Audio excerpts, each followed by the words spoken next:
Salut tout le monde, c'est Lorcatips, j'espère que vous allez bien. Aujourd'hui on se retrouve pour débriefer les championnats de 7 ciel scintillant qui ont lieu sur le mois d'octobre. Et j'ai eu la chance d'avoir 2 week-ends de dispo, donc j'ai fait du coup deux championnats.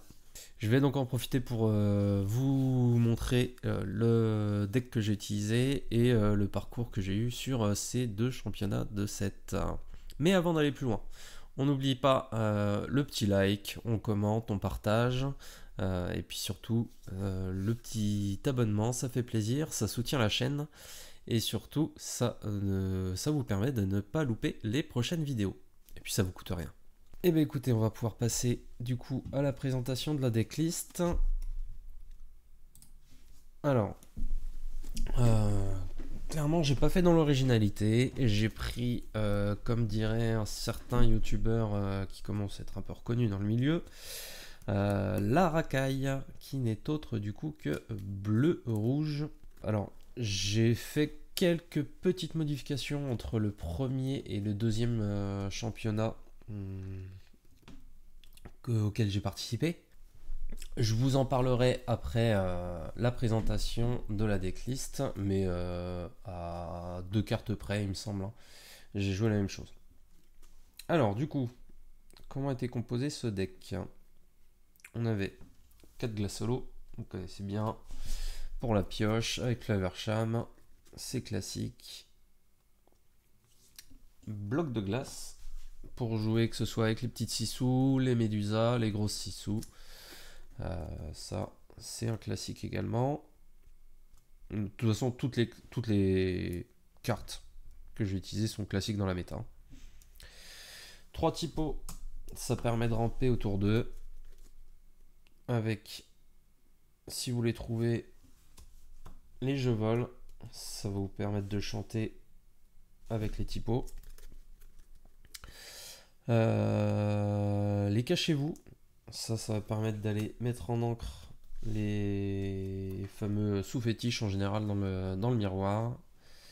Et puis d'autres lieux qui peuvent être un petit peu embêtants, notamment sur le rubis améthyste. Vision de l'avenir en x3, ça permet d'aller creuser dans le deck et chercher vraiment les cartes qu'il vous faut. Ça, c'est clairement une carte déterminante, on ne peut pas s'en passer. 3 petites sissous qui sont en gestion excellente si vous avez déjà des blocs de glace sur le terrain. Et c'est notre support d'altération pour la grosse sissou.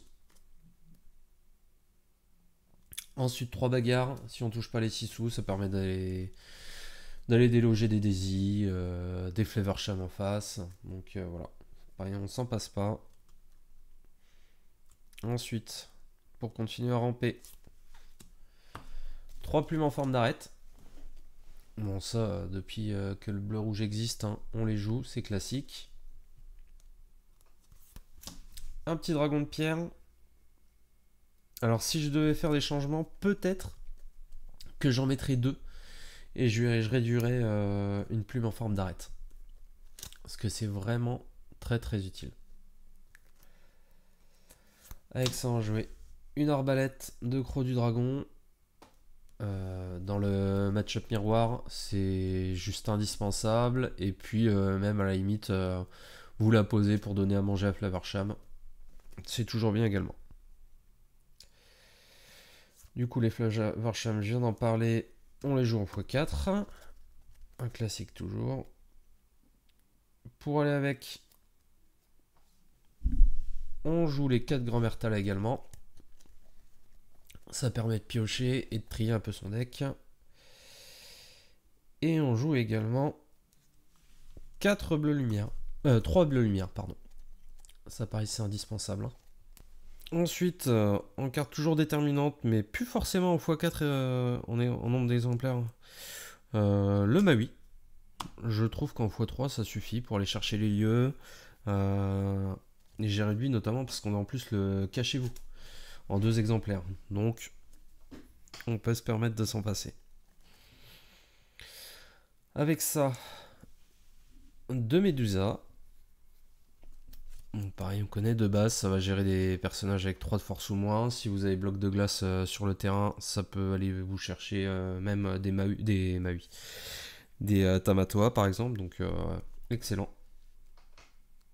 Je jouais 3 soyez prêtes et non 2. Je trouve que c'est toujours intéressant. 3, 2 c'est un peu limite. Des fois on n'arrive pas à les trouver. Donc je suis resté à 3 exemplaires. Et dans un match miroir contre les bleus-rouges, c'est quand même assez fort. Si l'autre a l'avantage sur le board, un race-board de plus, c'est quand même toujours intéressant. Bleu-rouge, donc sous fétiche bien sûr, en x2. Hop, je vais faire un petit peu de place.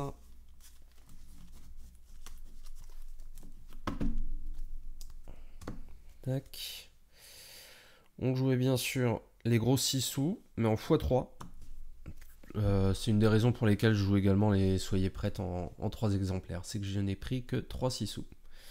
Je trouve que ça permet d'être un peu plus polyvalent sur la gestion de board. Ensuite, 4 Tamatoa. Bon, ça c'est indispensable hein, en x4, bien sûr.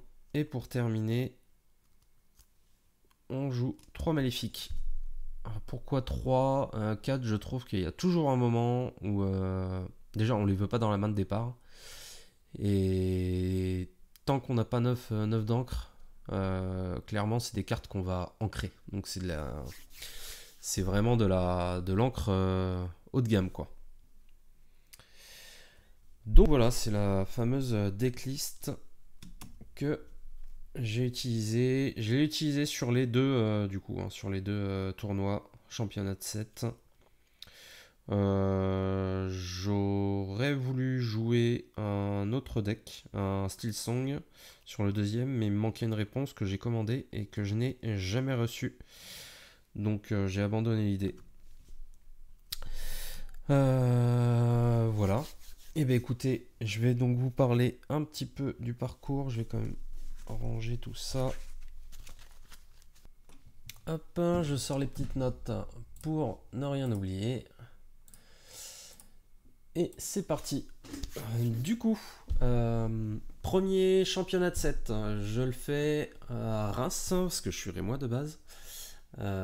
Du coup, j'y ai participé le 12 octobre via une petite boutique, enfin via une boutique de jeux de société qui s'appelle l'Odyssée des jeux. Si vous passez sur Reims, n'hésitez pas à y aller, c'est vraiment une très belle boutique. Le gérant Nicolas est très très sympa, il est toujours de très bons conseils. Donc voilà, n'hésitez pas à y passer et demander des conseils.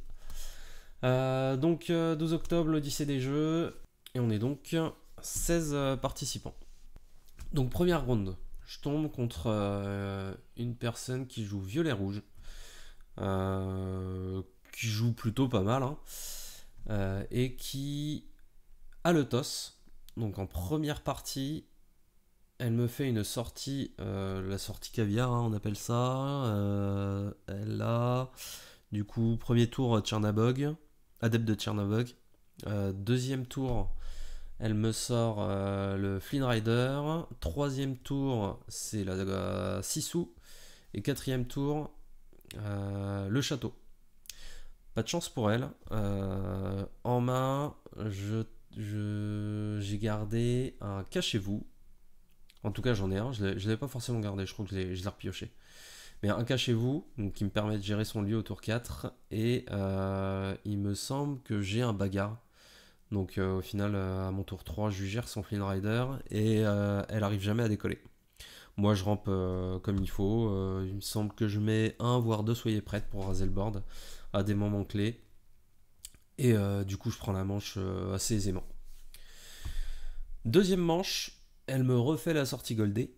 Le problème, c'est que cette fois, j'ai pas tout en main. Du coup, elle prend le large. J'arrive à stabiliser, il me semble. Elle doit arriver à 16 ou 17 $. Et au final, elle arrive à top de. Hop, je vais y arriver. Elle arrive à top decker les Merlin chèvres. Et du coup, elle termine la manche comme ça. Et il me semble du coup que la troisième manche, c'est la seule que je commence. Oui, il me semble que c'est la seule que je commence. Et là, j'ai une sortie nickel. J'ai tout ce qu'il faut en main, j'ai de la gestion, j'ai de la pioche. Donc ça se déroule sans problème. Donc premier match, du coup, je le gagne 2-1. Deuxième round, je joue contre une personne que je connais, très sympa d'ailleurs. J'ai plus son pseudo ni son nom, mais s'il passe par là, j'imagine qu'il se reconnaîtra. Qui joue un style song en version héros avec Philoctet, donc très marrant. Après, forcément, un peu moins méta, et il a dû cutter. Je vais pas dire de bêtises, mais du coup, il a dû cutter dans des cartes pour remettre la boucle Stitch. Donc, malheureusement, contre le bleu-rouge, ça fait perdre un peu en tempo. Mais ça reste quand même assez sympa. Je crois que j'ai pas le toss. Il commence la première partie. Il trouve son philoctète assez rapidement. Il arrive à monter, je crois, il me semble peut-être 15 ou 16 de l'or. Mais j'ai fait une sortie assez classique et correcte. Donc je trouve vite un soyez prête pour raser son board. Et derrière, c'est un peu compliqué pour lui de se relancer. Donc oui, je crois qu'il est monté peut-être à 15 ou 16 de l'or. Et derrière, en fait, dès qu'il posait quelque chose, j'avais de quoi le gérer. Donc voilà, première manche assez facile. Et je crois que la deuxième, ça s'est passé à peu près pareil. Sauf qu'il n'a pas dû toucher son philoctète. Donc il n'arrive pas à monter. Il est peut-être bloqué dans les 10 de l'or. Et voilà, je termine la deuxième manche assez rapidement. Je suis donc en 2 victoires en 2 parties. Et j'arrive en troisième round contre une personne que je connais très bien, qui est très gentille et qui joue très bien. Tonton Jérôme, si tu passes par là. Coucou. Alors, il joue également bleu-rouge. Donc match miroir. Première partie, c'est lui qui commence. Du coup, il a le toss. Il rampe bien, mais il trouve pas sa pioche.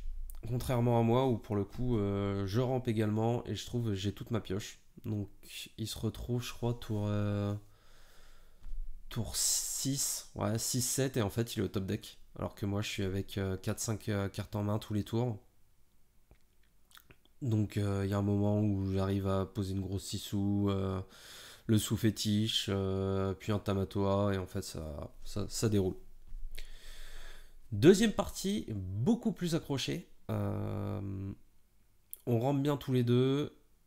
Il trouve un peu de pioche. Il en trouve même plus que moi.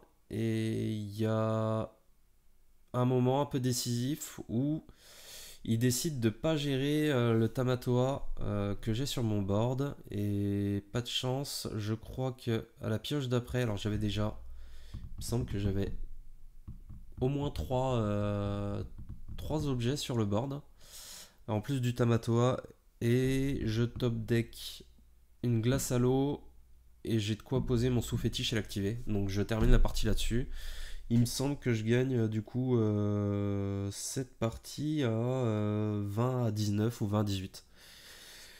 Donc voilà, je termine les rondes. Enfin, je termine les rondes. Je termine cette troisième ronde et je suis donc en 3-0 avec toc, toc, toc, toc, toc, toc. Si je dis pas de bêtises, on est à. J'ai plus le nombre de points. Mais je suis donc le seul en 3-0. Et le truc, c'est que les deux qui étaient en 2-0, qui jouaient la troisième ronde à côté de nous, c'était des amis et ils ont décidé de faire un draw intentionnel. Donc je suis au final le seul à 3 victoires au round 4. Et je joue donc une des deux personnes qui a 7 points. Le problème pour lui, c'est que pour accéder au top 4, il ne peut pas faire de draw intentionnel. Il est obligé de jouer contre moi. Du coup, en gros, ce que je lui propose, c'est que si il va en finale, et bien, et que moi, non, je lui laisse la game, mais il me donne son tapis. En revanche, si je vais en finale contre lui, bien sûr, je lui laisse. En pensant du coup que il y aurait des petits lots en plus, des boosters, des choses comme ça. Voilà. Donc il me dit que lui, dans tous les cas, il joue pas pour le tapis. Ça l'intéresse pas plus que ça. Donc on tombe d'accord. Je lui laisse la victoire et il me lâche son tapis s'il va en finale et que moi j'y vais pas. Du coup, et puis ça me permet de me reposer également, hein, donc pour moi c'était tout bénef. Donc ça se termine. Lui termine du coup en 3 victoires, non, 3 victoires, un draw. Je suis, il me semble, deuxième avec 3 victoires, une défaite, et il y a deux personnes qui sont en dessous à 9 points également, mais une contre qui j'ai gagné et je sais plus la dernière. Mais donc voilà, je termine top 4. On passe donc aux demi-finales et je joue contre une personne que je connais également et de nouveau un bleu-rouge, donc match miroir. Et là, les deux manches, c'est la catastrophe. C'est l'enfer. Sur les deux manches, je ne trouve pas de pioche, à part peut-être une grand-mère Tala, ou un moment, peut-être sur une des deux parties, je trouve peut-être un Flavorsham, mais qui se fait gérer direct. Et donc c'est l'enfer, j'arrive pas à monter en encre. J'arrive peut-être sur une partie, il y en a une où j'arrive à monter à 8 d'encre. Mais en fait, je suis toujours derrière, à essayer de gérer ces trucs, et c'est insupportable. Ouais, contrairement aux autres parties, c'est vraiment une galère pas possible. Donc je perds 2-0 sur les deux manches. C'était infernal. Je pouvais pas jouer. Contrairement à lui, il trouve je sais plus, il y a une partie où il trouve 3 ou 4 Flavorsham. Donc je ne pouvais rien faire du tout. Pas de chance. Mais c'est comme ça. Donc, ça se finit que la personne avec qui j'avais joué mon dernier match de ronde gagne sa demi-finale, arrive donc en finale, et va jouer la personne qui vient de battre. Et donc voilà, du coup, je gagne son tapis en fait. Et pas de chance. Je pensais qu'il y aurait du coup des lots, des petits lots en plus, et finalement, c'était pas le cas. Donc voilà. Malheureusement pour lui, il n'y a pas eu de, il n'y a pas eu de lot de consolation, mais bon, c'est le jeu. Donc ça, c'était premier tournoi. Et on va donc enchaîner sur le deuxième, qui s'est déroulé dans une petite boutique de jeux de société qui s'appelle le Repère des Curieux Lutins. Et ça se trouve à Lens, cette boutique. Et cette boutique est d'ailleurs magnifique. Le gérant est très très sympathique et il y a deux petites boutiques, il me semble, à côté qui font également la vente de plantes et vente de produits du terroir. Donc voilà, si vous passez dans ce coin-là, c'est vraiment très sympa. N'hésitez pas à aller y faire un tour. Donc ça, c'était le 26-10. Et du coup, en général, ce que j'aime bien faire, c'est avant de commencer un tournoi, j'achète un petit booster. Et du coup, j'achète ce fameux booster et j'ouvre une petite Clarabelle légendaire. Donc ça fait toujours plaisir, je me dis bon bah ça va être une bonne journée, c'est bien. Du coup là sur ce championnat, on est, si je dis pas de bêtises, on aurait dû être 14 et on se retrouve à 13. Donc il y a toujours une personne qui joue pas. En tout cas c'est pas moi. Je commence en round 1 à jouer contre une personne de la team NJDS qui s'appelle Ashromer. Si jamais tu passes par là, salut à toi. Et cette personne joue un jaune vert des fosses. Alors, comment c'est passé? Si je dis pas de bêtises, round 1, j'ai pas le toss, et du coup, je joue en deuxième. Il fait une sortie correcte, mais sans plus. Moi, je rampe très bien. J'arrive toujours à garder une paire de cartes en main, donc il peut pas me défausser complètement. Et il me semble que j'arrive. Ouais, j'arrive à piocher, je trouve des Flavor Sham, je finis par raser le board une fois avec un Soyez prête, une fois avec une 6 sous. Et donc la première manche se passe très bien. Je sais plus combien je gagne, mais voilà, sans trop de difficultés. Deuxième manche, du coup, il commence toujours à jouer. Là, pareil, je rampe pas mal. Par contre, il me défausse un peu plus. Mais pas de chance, je crois qu'au tour 6, il me défausse pas toute ma main. J'arrive à garder une grosse 6 sous en main. Et je crois que je top deck une carte ancrable. Du coup, j'ancre cette carte. Je peux poser une 6 sous qui rase son board. Là-dessus, il arrive à se relancer pas mal. Je crois qu'il repose, il doit reposer deux ou trois créatures. Il a de quoi chanter. Il est pas trop mal et pas de chance. Je top deck une deuxième 6 sous sur le tour suivant. Donc j'ai rerase son board et là clairement il peut pas repartir. Donc voilà, ça se passe avec un peu de chance sur la deuxième, mais ça se passe très très bien. Donc première ronde, première victoire. Et j'arrive donc en round 2 contre une personne qui joue vert gris et qui est un excellent joueur. Les parties sont très très compliquées. Je crois que je perds la première en plus. J'ai jamais réussi à me relever. Il me défausse, je suis coincé à 5 ou 6 encres. C'est infernal, je peux pas jouer. Et la manche 2 et 3. Alors je crois que la manche 2, il touche pas. C'est. Il touche pas, c'est. J'ai plus le nom, c'est Diablo. Du coup, il n'arrive pas à jouer. En tout cas, sur la manche 2, il touche pas ses Diablos. Et il galère de dingue.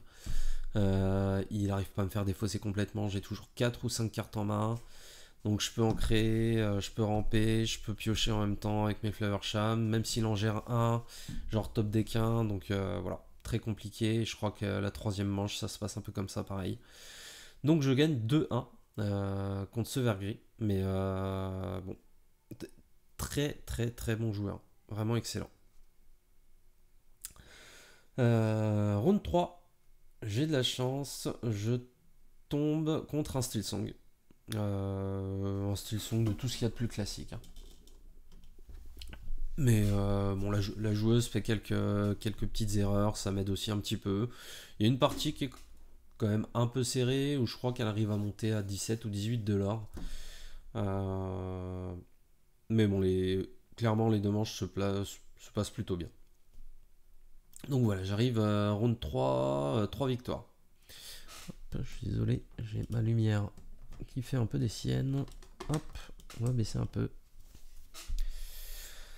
Donc voilà, j'arrive en round 4. Il y a une deuxième personne contre qui je tombe, du coup, qui est également en 3-0. Et donc on décide de faire un petit draw intentionnel, ce qui nous permet tous les deux de nous reposer. Donc c'est très bien. Donc voilà, rien de spécial à dire. Et j'arrive donc en top 4 et je rejoue la personne que j'avais battue qui jouait vert gris. Alors malheureusement, j'aurais bien aimé jouer une des deux autres personnes qui avaient des Silsong, mais c'est comme ça. Et là, j'ai pas vu le jour. Sur les deux parties, il a ses Diablos. Il arrive à mettre à chaque fois sur le board un ou deux Prince Jean. Même si je monte, j'arrive à ramper et à monter à 8 de l'or. Mais à chaque fois, en fait, mes top decks sont exécrables. J'arrive à top decker des jeux vol, des cachez-vous. Et du coup, en fait, une fois qu'il remonte en main mes cartes et qu'il me les défausse, je peux rien faire, j'ai plus rien sur le board, et puis il va l'ouvrir tranquillement avec ses princes Jean. La partie a été expéditive, je crois qu'en 20 minutes c'était torché. Donc voilà, je termine top 3, il me semble, du tournoi. Comme le précédent d'ailleurs. Et du coup, hop, on va revenir sur l'opening. Donc, les petites récompenses qu'on a pu ramener de ces deux tournois. C'était donc les deux fameuses. Hop. Tac. Les deux fameuses madrigales. Je sais pas si vous les voyez bien. Voilà. Les cartes sont très belles. Hein. Et elles coûtent pas très cher. Donc si vous les avez pas, n'hésitez pas à les acheter sur Card Market. Je crois qu'on est aux alentours des 30 euros. Donc voilà, les deux petites madrigales. Et du coup, un tapis pas mérité. Mais bon, ça c'est un peu la surprise. Donc je sais pas encore ce que j'en ferai. On verra si je le revends. Ça m'étonnerait que je l'utilise pour moi perso. Après on verra si la chaîne prend un peu d'ampleur. Peut-être que je le ferai gagner. Je sais pas encore.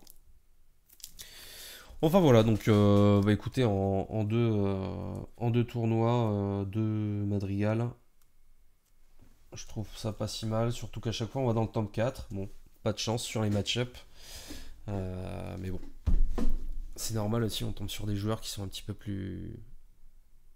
un peu meilleurs hein, quand on arrive sur les demi. Donc voilà, il faut un peu de chance et puis il faut réussir à élever son niveau de jeu.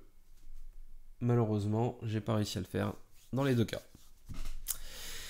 Bon bah écoutez, j'espère que la vidéo vous a plu. N'oubliez pas hein, du coup le petit like, on commente, on partage, l'abonnement pour ne pas louper les prochaines vidéos et je vous dis à très bientôt.